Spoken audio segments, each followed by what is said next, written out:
Good day, folks. Welcome back to Ed's Garage at Bannister Hyundai. That's right, we have a name change under new management, new ownership. Our dealership is now part of the Bannister Auto Group. So, in any case, welcome back to Ed's Garage, however. Today, what I want to do is I want to talk about the new Android Auto. Now, of course, I'm inside of a 2023 Elantra in the preferred trim, so it's got the wireless Android Auto, so it will be pulling the data from my cell phone, which I'm also using to make this video. So I think this will work. Anyway, without further ado, let's introduce you to the latest version of Android Auto.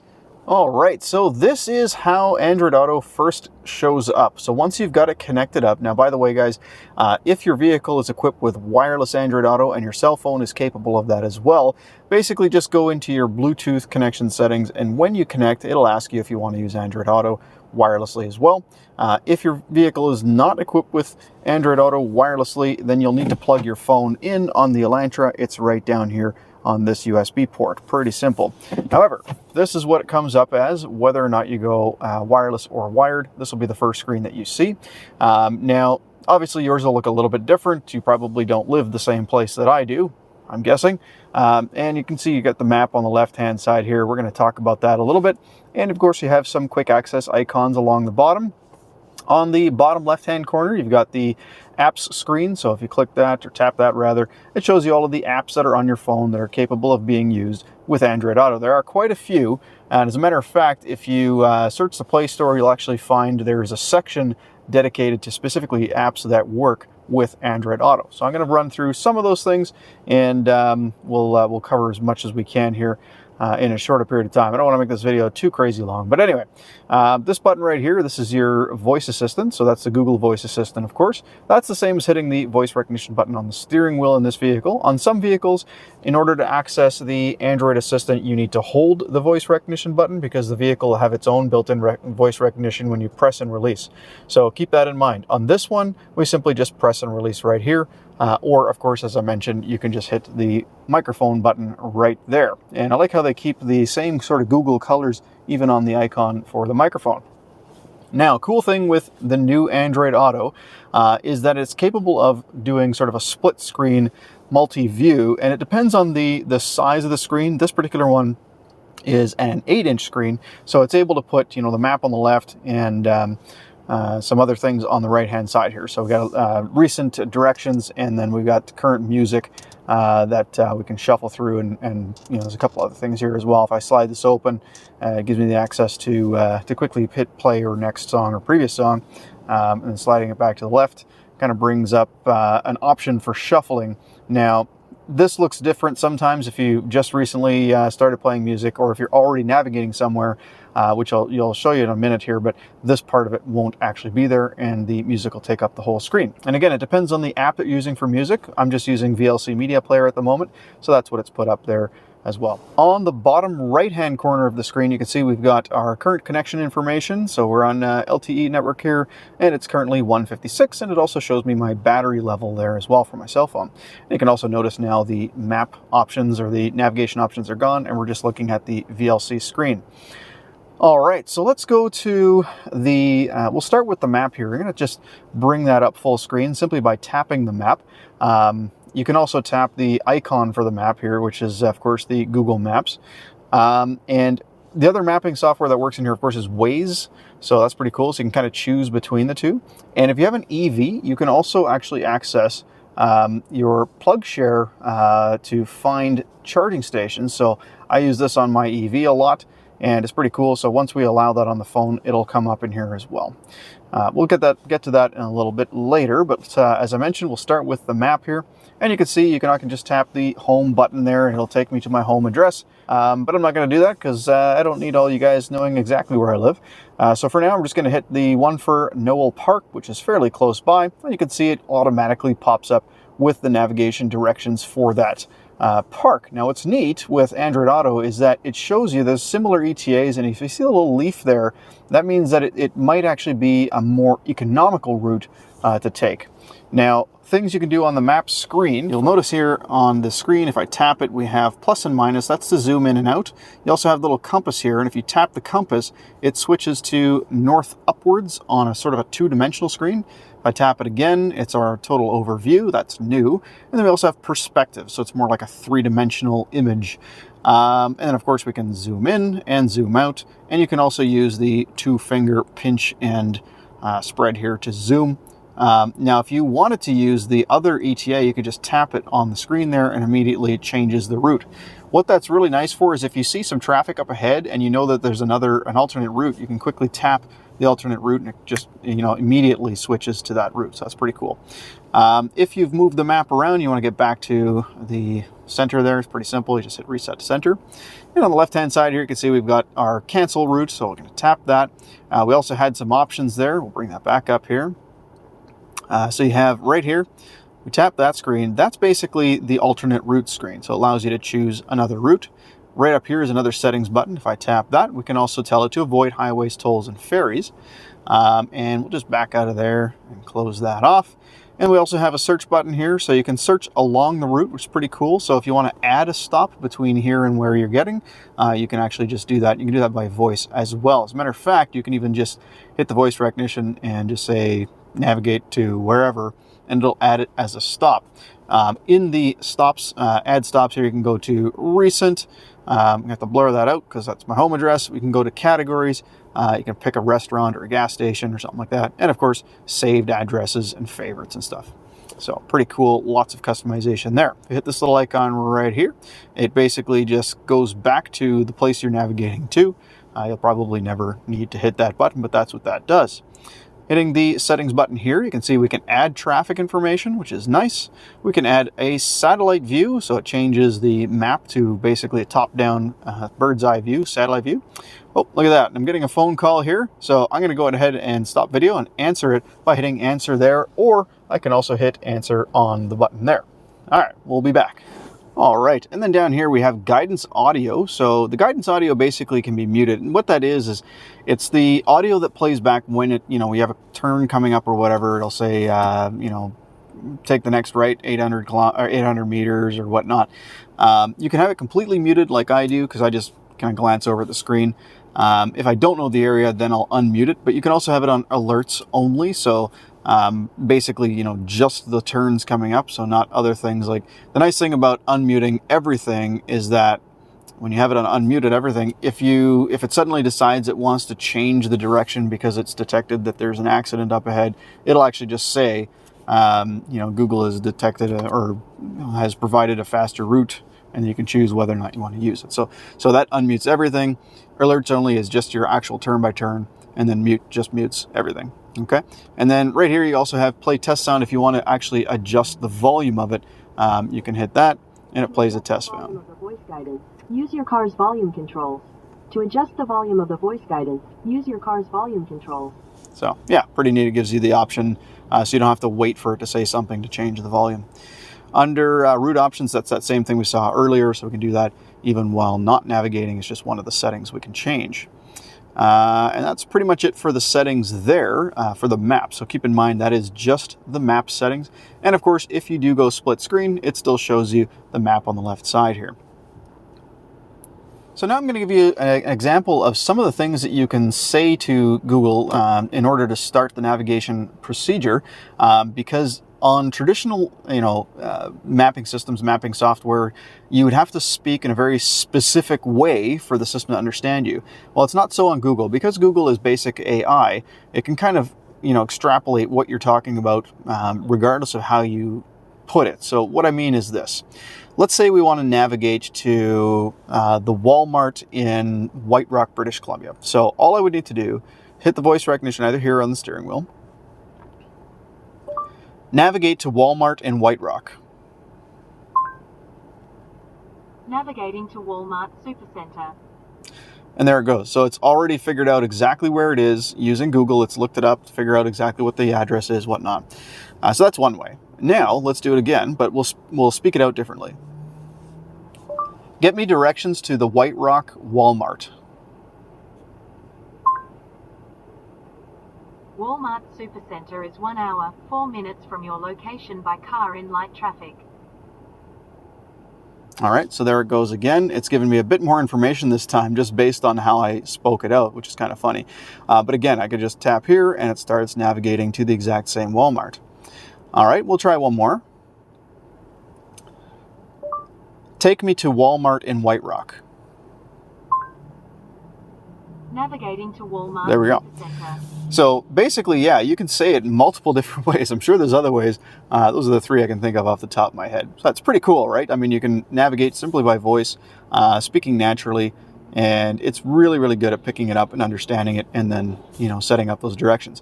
So a lot of people really, really want built-in navigation in their vehicles. Honestly, if you have the ability to use Apple CarPlay and Android Auto, then that's the better way to do it.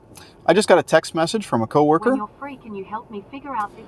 All right, so that's basically how you can quickly have it read out a message. Now it also says on here, so if I tap down at the bottom right-hand corner, basically it gives me the option to see a little bit of the text, but not all of it, because they really want you to use the play aloud feature. So when you tap that, it'll just read out the text message, and to reply, you just say reply, or you can tap the reply button on the screen, either in the last one that you saw or in reply right here. So at this point, yeah, let's reply. Just doing a video at the moment. I got just doing a video at the moment. Do you want to send it or change it? Cancel. So ordinarily I would have actually said send, but I've already actually replied to this text, so I'm just going to leave it for now. So you would just say send, cancel, or change, and then it'll, you know, do exactly what you want it to. It's pretty simple. Now, because I've already responded to this, I can now hit the clear all, and it goes away. So just as easy as that, we've received a text and sent a text. All right, so that's basically the mapping system and the texting that you saw. Convenient timing there. But let's try a couple other things here. So we're going to go back to the split screen first, and you can see I've got the VLC media player on the right-hand side. So I can either tap this icon here, or I can just tap right here, and it starts playing the music right away. If I want to open up VLC, I tap a little bit higher, and it just brings up the whole screen. So that's how I can quickly open up my media playback. Now, because that's the software that I use most, it's actually put it along the bottom here. However, you don't have to use VLC. There's lots of other applications to use to play back music. So we're going to go to the All Apps screen, and we'll slide up. I've got My Tuner free here. So this now is music playback from the internet. It's streaming audio, and I've got my 3 favorite stations in here. As you can see, I'm a U2 fan. So you can kind of favorite your stuff. This application, it's just called My Music, and I just found it on the Play Store. But there are a ton of different, you know, streaming services. Of course, you can use Spotify, VLC Media Player, and various other apps to play music. You don't actually have to use this particular one. I chose this one because it's pretty light on the ads. It's free, and it has the 3 stations and access to the 3 stations that I like. But generally, streaming audio services will have all the same radio stations. I recently used or had Open Radio, but I switched to this one because I found Open Radio just a bit too glitchy. But yeah, I can see I've got my favorites. I got recent music playback. I got top stations in the area, and then I can go more. I go, you know, music near me, podcasts, that sort of thing. It's pretty cool. I'm not going to get into this because this is not an Android Auto specific thing. This is just an app that you can use on Android Auto, but it does give you an idea. Same with VLC Media Player. You know, I'm not going to get into the software too much, but you can see I've got 931 songs on my phone. I can just hit shuffle and it'll go through those, or I can go to playlist, my library, and here this will also do streams as well, just none that work for me. So I'm going to leave that out, and yeah, we'll just go back to everything else that this can do. So I'm going to go back to the screen with all the apps here, just to give you an idea of some of the apps that actually work with Android Auto. By the way, if you see the logo for your vehicle's manufacturer, when you tap that, it just takes you out of Android Auto and into the vehicle screen. And then if I want to get back to Android Auto, just tap Android Auto on the screen, wherever it might be in your vehicle, and it brings you up to this one again. All right, so let's have a look here. So BC Hydro EV, that's an app that I use for BC Hydro electric vehicle charging stations. Same with Electrify Canada, Flow, PlugShare, And that is all the ones that are installed that actually work with Android Auto. So we're going to ignore those because, that's not part of this video. I'm going to go to calendar here. So calendar, if you have a Google Calendar set up and you have events showing for today, it'll actually show you those particular events. That's kind of cool. That doesn't do anything, so ignore that. We'll go to the next app that works here. So I haven't actually tried this Game Snacks thing. Let's have a look, see what this is here. All right, so Android Auto apparently includes some games now. Interesting. Let's open up Cannonballs 3D, see what happens. All right, this is pretty cool. So I didn't even know that it had this capability, but it apparently does. Look at that. Nope. I have no idea how to use it. Oh, maybe I gotta... Oh, there we go. So pretty basic games. That's cool. That's Game Snacks, and that is free with Android Auto. Neat. Moving on, we're going to go to, we've already been at Maps. Now, Messenger, if you're familiar with Facebook Messenger, this is pretty cool. You can actually view Messenger notifications as well. So if you get a text message through SMS, that obviously comes up. If you get a message through MSN Messenger, Facebook Messenger, or even Skype, you can also do phone calls through Messenger, WhatsApp as well. That's another one that's compatible. So you can see I got no messages at the moment. So yeah, a lot of these different, applications that are for voice connections or text messages and whatnot are all compatible with Android Auto, or mostly are compatible. So pretty cool. If we go to Google News here, so this is the same sort of news feed that you would get, on your phone if you switch to your news app. So similar stuff to that. Phone just takes you to where you can, place phone calls and whatnot. Podcast is just another audio library. So this is obviously like streaming stuff. You can have subscriptions in here as well. Listen to Google Podcasts. I don't use that. Reminders. So if you want to add a reminder or look at your reminders, that sort of thing, you could do that as well. So I always use Google Reminders to basically remind myself of everything because I'm very forgetful. Settings. So if you go to settings here, you can basically customize how Android Auto reacts to certain things. So show conversations, show first line of conversations. I'm going to turn that on. Play conversations, chimes, suggestion cards, start Android Auto automatically, start music automatically. You can change the wallpaper. So let's do that just for fun here. I'm going to go with dusk. Sure, that looks cool. Unfortunately, you can't choose your own wallpaper. It's just the ones that it provides. So that's too bad. Day and night mode for maps. So if you're like me and you prefer night mode, you can actually just force it to be on that all the time. I don't know why mine is on automatic right now, but yeah, I'm definitely going to do that. And let's see here. So show quick controls for apps. So that is, I'm going to enable that as well. So down here, you can see I've got a little bit of a different image on the VLC. So we're going to keep that turned on as well. And then if you hit the See More in Phone app, it just brings up the settings on your phone. So that's all that is. So that is the settings icon. A couple other things we have in here are weather and customization. So we're going to go to weather first. Right now in Chilliwack it's 8 degrees and mostly cloudy. Today it'll be mostly cloudy with a forecasted high of 8 and a low of 1. So pretty cool. Just a quick tap of weather gives us a quick weather forecast for today. So that actually just hitting customize just brings up the customization settings on your phone. So you can quickly change settings there. Okay, so that's pretty much it for the apps that I've currently got installed and how to kind of navigate around. Now I want to show you a few examples of things you can say in order, to use voice recognition, because there are multiple things you can do with this, and it's pretty impressive.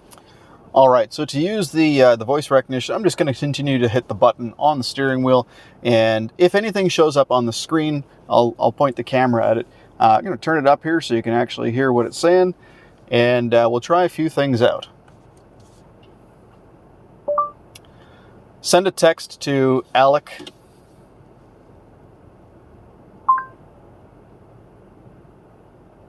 Alec from work. Sure, what's the message? Hey buddy, just trying out Android Auto. I got, hey buddy, just trying out Android Auto, ready to send it? Yes. Sending your So message. just as easy as that, it you know, picked up my voice, converted it to text, and sent the text. Now, if he sends a text back, just like the first time there, I'll be able to tap it and have it play back. So pretty cool. So that's text messaging. Now, I'm going to send I'm going to tell it to call, but I'm not going to call a contact because that's easy. I'm going to make it call a business that I don't have in my contact list. Call Little Caesars Pizza on Promontory Way. Calling Little Caesars Pizza. So, yeah, it has no idea what the phone number is for Little Caesars. So it had to actually actively look that up on Google and then, you know, place the call for me. Pretty cool, though. All right, the next thing I'm going to do, wants to play music now. Next thing I'm going to do is I'm going to try a mathematical question. What's the square root of 386,241? Square root 386,241 is 621.483. All right, pretty cool. So a little bit of mathematics. How about this? How many miles per gallon is 5.5 liters per 100 kilometers? The answer is approximately 42.766 miles per gallon. What's the population of Canada? In 2021, the population of Canada was 38,246,108.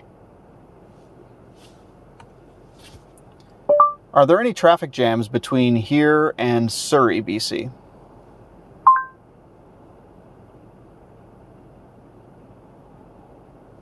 All right, so when I did that, it actually navigated to Surrey, BC, and it's showing me completely clear sailing the whole way. So it didn't actually answer the question directly, but it knew what I wanted anyway. Because of course, if I'm navigating there, if I'm curious about traffic, yeah, it's gonna basically give me the navigation route. So that's pretty cool. And finally, instead of getting a weather forecast, maybe I want to know what the weather's going to be like in a few days. So let's try that. What's the weather going to be like on Sunday? Sunday in Chilliwack, it'll be rainy with a high of 6 and a low of 4. All right, and the only thing I wanted to point out, I think I forgot earlier, was if you picked up a notification and you've already listened to it, but it still happens to be in the system, to find it, you just tap right here where you've got the clock, and it'll bring up the notifications screen. And yeah, that's pretty much it. All right, I think that pretty much covers everything. I don't think I missed anything important. But yeah, if this video was helpful to you at all, please don't hesitate to leave a like and a comment below. Don't forget to subscribe as well to see future videos like this. I'm going to try to do one on Apple CarPlay before too long here and give you an idea how that works as well. But yeah, I hope you enjoyed this video, and until next time, thank you so much for watching. Have a great day.